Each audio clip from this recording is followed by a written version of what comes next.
Hi, this is Ashley of Day-to-Day Social Work. I am a private online tutor and I specialize in assisting people to pass the license exam in social work on the master's and bachelor's level.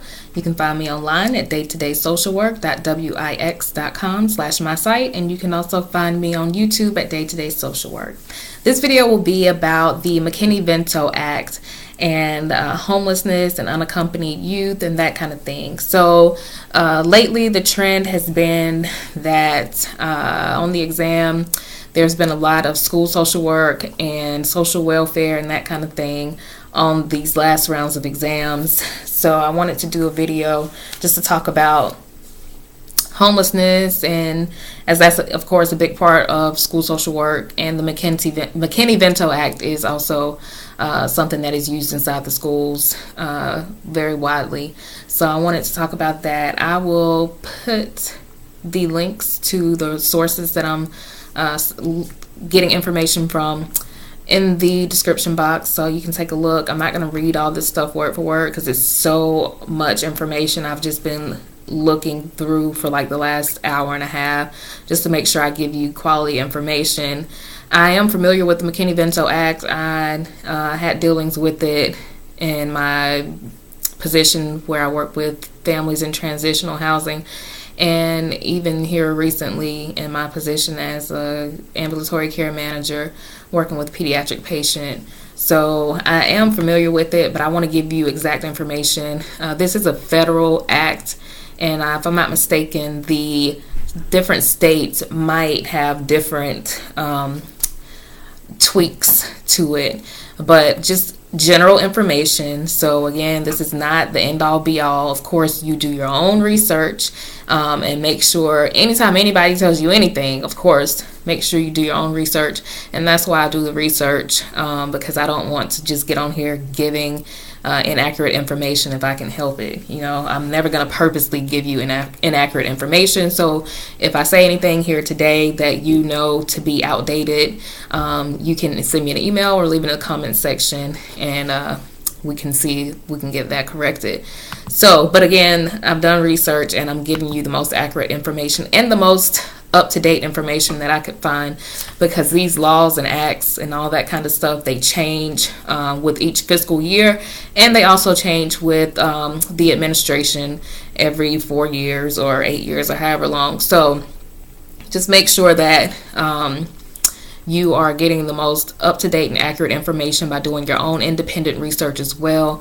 And I will again cite the sources and give you the dates for the publications that I've found. So just to talk about homelessness, a lot of people think that homelessness is literally living on the streets, and that is homeless. I mean, of course.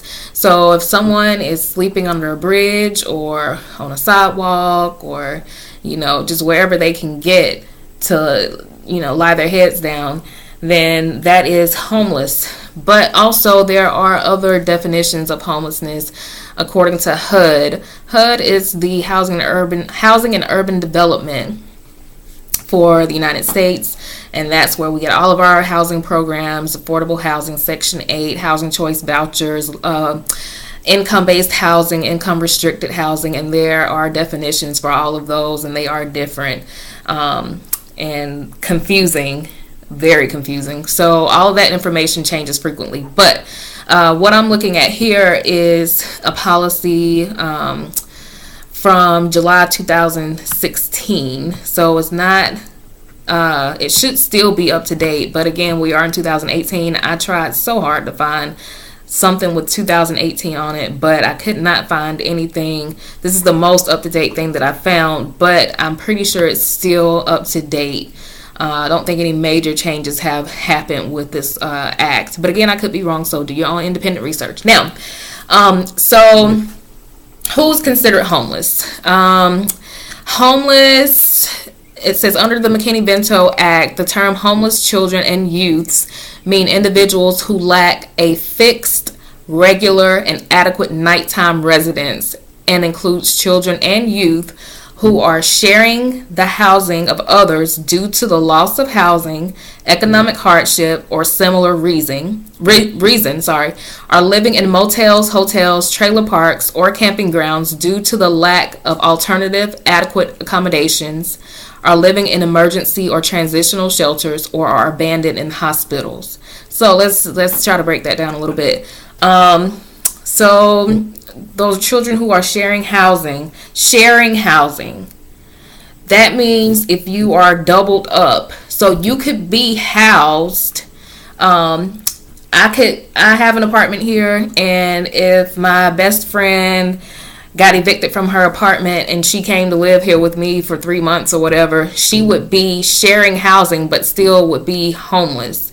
Or if my little cousin, if his parents just abandoned him and moved to California, and we live in South Carolina, and they didn't come back, and they dropped him off at my doorstep, he would be sharing housing with me because he's abandoned, and he would be homeless, although he's living with me. So it's sharing housing of others due to the loss of housing. So loss of housing is you could have gotten evicted, you lost your housing in a natural disaster, any kind of thing. Economic hardship, again, your house was foreclosed upon because you couldn't pay the mortgage because you had some crisis or whatever, you lost your job, or a similar reason. It says are living in motels, hotels, trailer parks, or camping grounds due to the lack of alternative adequate accommodations. So living in a motel, you are still housed and not literally on the street, but you are still considered homeless because this is not a fixed, regular, and adequate nighttime residence. So a motel, a hotel, trailer parks, I don't know how I feel about that being in the definition, although that's what it is, because some people live in trailer parks and they are adequately housed, and there's nothing wrong with that. So I would argue that living in a trailer park does not necessarily mean that you're homeless. So, but then I guess people have different definitions of what a trailer park is, and I don't know what theirs is. But I mean, I live in the South. There are trailer parks everywhere, especially in rural areas, and people live there for years and it's their home. Same thing with camping grounds. I know people and clients that have lived in campers, and that's just where they choose to live. But it says due to the lack of alternative adequate accommodations, but still a little iffy. Anyway, are living in emergency or transitional shelters, and that of course is like the place that I worked, St. Lawrence Place, is a transitional housing facility, and those were 2-bedroom apartments. Even though they were housed, that was temporary housing, and it was actually transitional housing. So they had to be homeless to live there, and then they lived there for a period of 2 years, and then they had to go into permanent housing and be self-sufficient. Emergency shelter would be like a domestic violence shelter or a homeless shelter in general, or are abandoned in hospitals. So that's that part. Then it says includes children and youths who have a primary nighttime residence that is a public or private place not designed for or ordinarily used as a regular sleeping accommodation for human beings. So you could have a primary nighttime residence and it's public or private, but it's not ordinarily used as a regular sleeping accommodation for human beings. So let's say it's a Walmart. You happen to know that in the automotive section at Walmart, nobody's there from 10 at night till 7 in the morning, and you decide to go sleep there. So that's a public place, but it's not designed for ordinary use as a regular sleeping accommodation for human beings. Same thing if it's like a shed or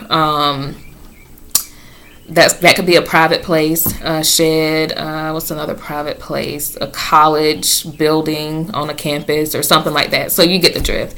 It also says who are living in cars, parks, public spaces, abandoned buildings, substandard housing, bus or train stations, or similar settings. And that's more of the homeless definition that we're used to. And then it says who are migratory children who live in one of the above circumstances. So the next section says, what protections does the McKinney Vento Act require for homeless children and youths? This is the meat of it that we need to understand as social workers, primarily school social workers or just social workers who work with youth in any capacity. It says, under the McKinney Vento Act, state educational agencies, which they call Cs or SEAs, and local educational agencies, which they call LEAs, must review and revise policies and procedures to remove barriers to a high quality education for homeless children and youths. So this is where they're breaking it down to state educational agencies and local educational agencies. So I would think that this means the Department of Education in each state, and then the local educational agencies would be like the school districts and that kind of thing. So every state educational agency must have an office of the state coordinator to oversee implementation of the act, and every local educational agency must designate a local liaison able to carry out their duties to ensure that homeless students are identified and have a full and equal opportunity to succeed in school. So they have to have some kind of liaison on the state and local level to make sure that this act is implemented, basically. And that all of the children who may be homeless are identified and that they have the opportunity as everybody else to succeed in school. So McKinney Vento Act also requires that homeless students who move have the right to remain in their schools of origin.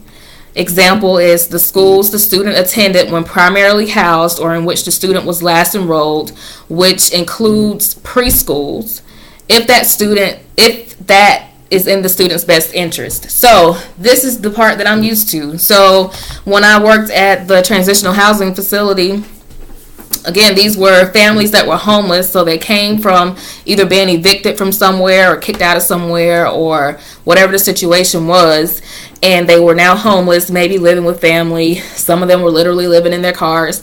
And then they came to the transitional housing facility and they had children. So the state and local educational agencies had to have a liaison at those levels to make sure that these students and these children were treated the same and afforded the same opportunities as everyone else. So these homeless students have the right to remain in their schools of origin. So let's say that I had a family with a kid who lived in Columbia, and the kid went to a school in, let's call it Columbia Elementary School, which is something I made up because I don't think they have that school there. But anyway, so let's say the kid lives in Columbia Elementary School, and now they moved to the transitional housing facility, and now the kid has the right to stay in their school of origin, which is Columbia Elementary School. So if the kid moved to the facility and it's 20 miles away from Columbia Elementary School, that kid being homeless in a transitional housing facility has the right to still go to that school at Columbia Elementary School, even though it's a 20-mile ride, or that's not in the zoned area for wherever the housing shelter is. So that kid still has the right to remain in that school, and the state and local educational agencies have to have a liaison to make sure that happens. And normally what happens is, and it'll probably be somewhere down into this lesson, normally what they would do is they would provide a bus. Like the bus would have to come, even though it's 20 miles out from wherever it is, and pick that child up and bring them to school. They also have it where the parent can be reimbursed for mileage. It's either gas or mileage. It's probably mileage though, but it's one of them. So if the parent had a car and could have the time to take the kid to school and pick the kid back up. If it was easier that way, then they would probably do that rather than having the bus come out and get the kid. And again, if that is in the student's best interest to go back to their regular school, and it includes preschool as well. So then it says, if it is in the student's best interest to change schools, homeless students must be immediately enrolled in a new school, even if they do not have the records normally required for enrollment. So, birth certificates, proof of guardianship, proof of address, that kind of stuff. Kid has to be immediately enrolled in school if that's in the child's best interest, even if they don't have the records that you normally would have to get enrolled in school. It says transportation must be provided to or from a student's school of origin at the request of a parent, guardian, or in the case of an unaccompanied youth, the local liaison. Okay, that sentence structure just threw me off a little bit. But anyway, so again, the transportation, like I said, is a bus, or the parent can take them, or whoever. However, the transportation must be provided.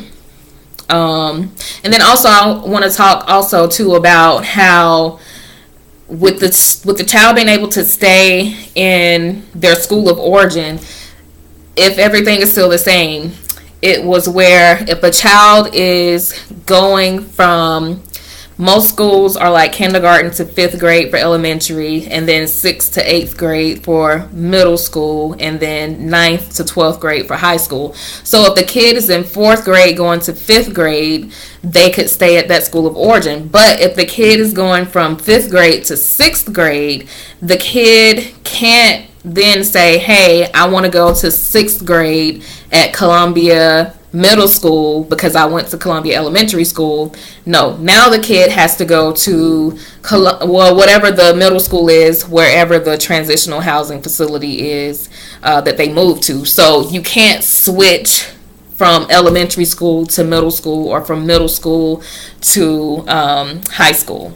So hopefully that makes sense. It has to be within that same school if the kid is going to be able to go back to that school of origin, because when you think about it, the going from 5th grade to 6th grade, that 6th grade school is not their school of origin. So homeless students must have access to all programs and services for which they are eligible, including special education services, preschool, school nutrition programs, language assistance for English learners, career and technical education, gifted and talented programs, magnet schools, charter schools, summer learning, online learning, and before and after school care. So that's self-explanatory. Unaccompanied youths must be accorded specific protections, including immediate enrollment in school without the proof of guardianship. Unaccompanied youths. Let me pull that up for you because I want to give you the exact definition. Dang it, I had it here. Don't tell me I exited out of it. I think I did. Let me see. What did I do with it? Because I want to give you the exact definition. Okay, so it says the McKinney Vento Act defines unaccompanied youth as a homeless child or youth not in the physical custody of a parent or guardian. So that's what an unaccompanied youth is. So that would be kind of like if a kid has both of their parents, just let's say the kid is like 16 and the parents walked out on them and they're just kind of floating around from family member to family member with no legal documentation of custody and that kind of thing. So unaccompanied youths must be accorded specific protections, including immediate enrollment in school without proof of guardianship. And parents, guardians, and unaccompanied youths have the right to dispute an eligibility, school selection, or enrollment decision. So if the child is homeless, the parent, the guardian, or this unaccompanied youth or minor who is just kind of without parents or guardians, they have the right to dispute if they're eligible for whatever program, school selection, or enrollment decision. There was another thing I wanted to say about that. when it said that homeless students must have access to all programs and services for which they are eligible, that also includes extracurricular activities.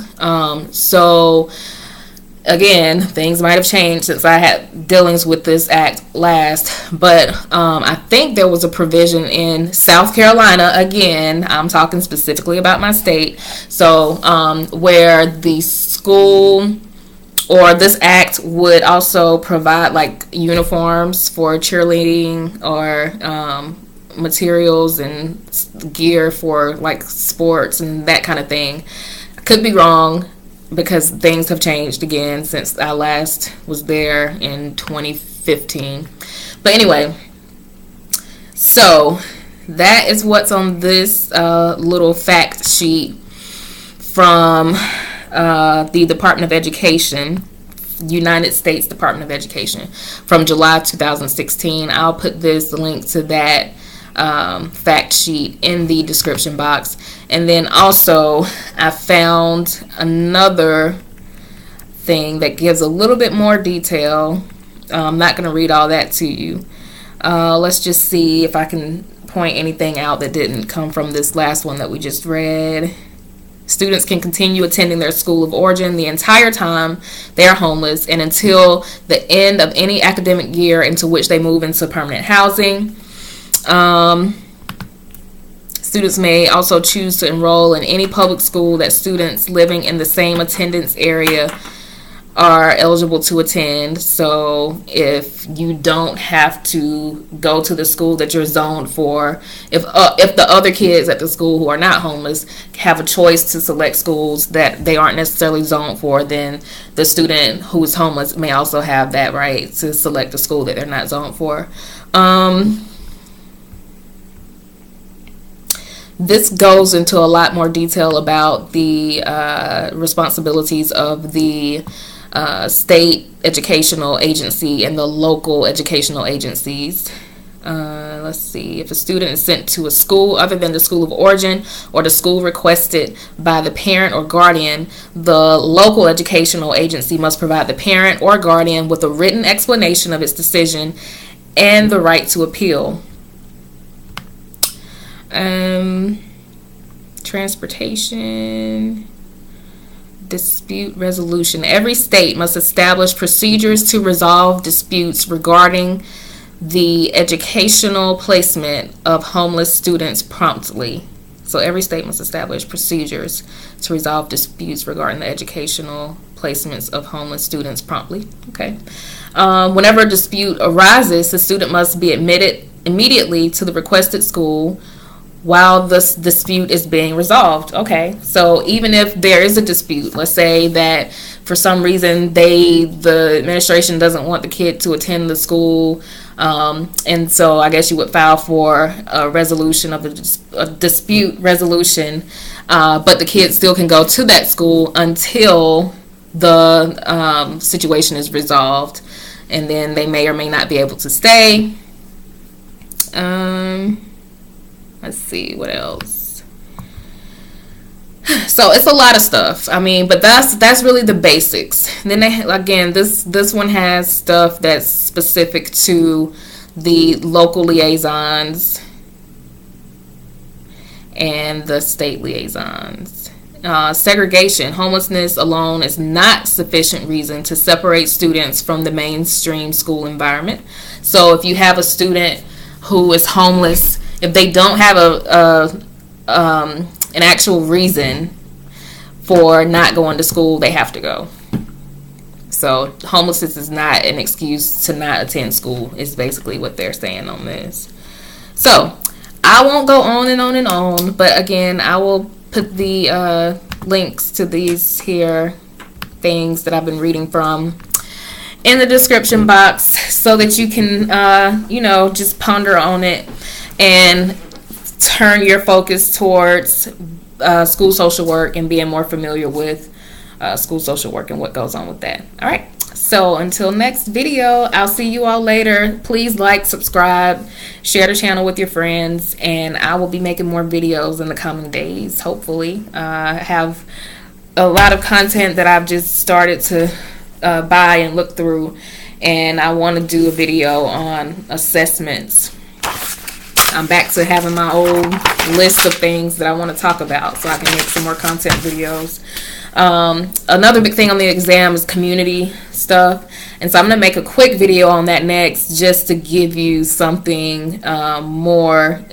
I would be here all day talking about community because it's such a big thing. I'm going to give you a resource for that though. So, and I'll see you in the next video.